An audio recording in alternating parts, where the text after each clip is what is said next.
Après le sommet, l'équilibre. Après son record du monde, Renaud Lavillenie continue d'écrire l'histoire. De 2012 à 2018, il ne faiblit pas. Plus de 30 concours, au-delà de 5,80 m.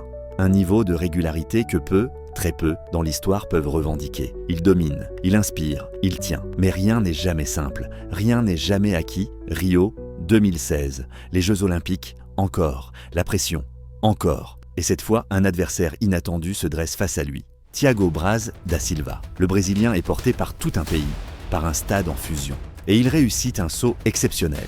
6,03 m, record olympique. Renaud, lui, franchit 5,98 m.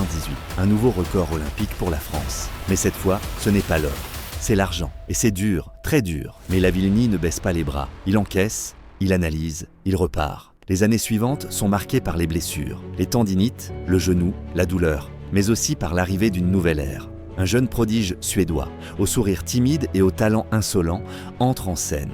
Armand Duplantis, l'héritier, le futur. La passation semble inévitable, mais Renaud ne se laisse pas effacer.